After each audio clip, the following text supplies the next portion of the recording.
I just got this from DNA. Put together well, packaged well. So let me open this up. And sorry if the video is going in circles or whatever. So you can see they really packaged it, in my opinion, pretty well. Alright, gonna open this up and then I'm gonna turn off the camera.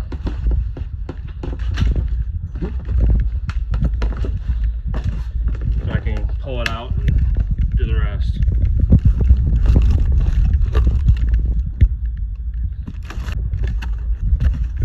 And here's the hardware.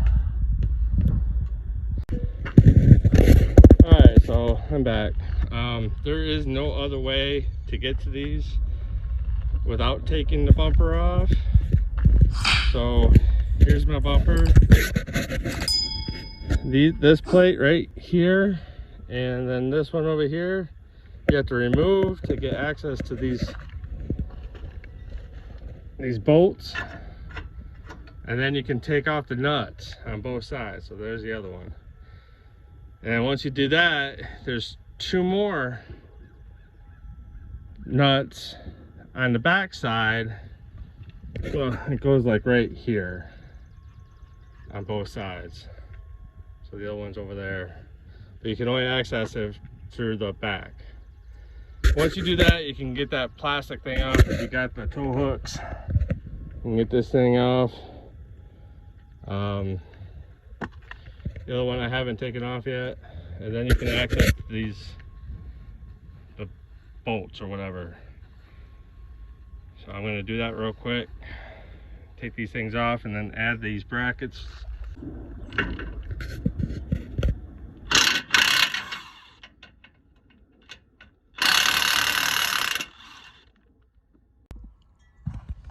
Alright, so this is the Grille brush guard I got from Westin. Installation instructions was a little confusing at the first 2 pages. It was telling me to install or remove my tow hooks, which is one will be right there, and then the other one would be on that other side. And I couldn't find out how to remove them, so I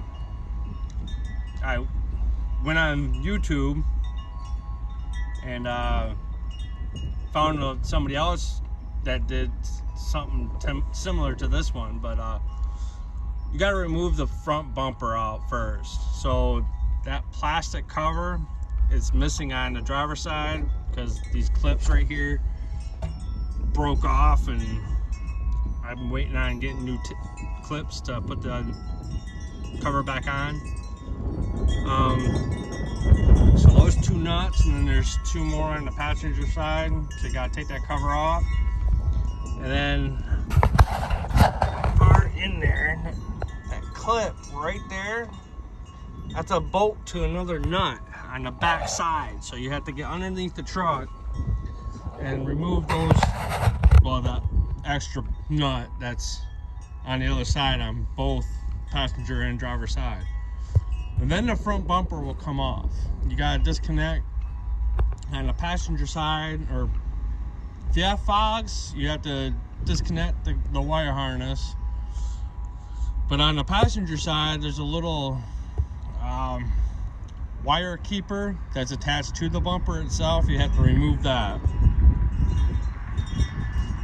After that, there's, depending on what year you have, 2017 and older is a different bracket. 2018 above is this bracket. So that gets bolted onto the bumper itself. There's 2 bolts. Yeah, there's 2 bolts on top. You have to remove the one that's the furthest out on both sides. The instruction says the inner one, but it's actually not the inner one, it's the outer one. So you got to remove both those bolts and put those brackets on. And then obviously if you have the tow hooks, you got to take the tow hook off on the left side, on the passenger side, and put those brackets on in the same spot. Now if you don't have the tow hooks, you still have to remove the bumper to access that area. Anyways, you have to remove the bumper anyways to put those brackets on. Doing it yourself, get this bolt and this bolt in first while it's sitting on the ground, and then you can just pick it up and rock it over just like it's a hatch or whatever, and then you can get the top bolts and then the last bolt down there. As you can see, I got a light bar. I have not wired it up yet. Still kind of figuring out how I'm gonna wire it up. I think it makes the truck look mean, but you know, a lot of people say to each their own. You can tell this is an EcoBoost truck, and it's not covering my intercooler. It's not covering my coolant, my engine radiator. I mean, I'm really pleased with it. Hey DNA family, I hope you like what you watch. Please don't forget to like, subscribe, and share.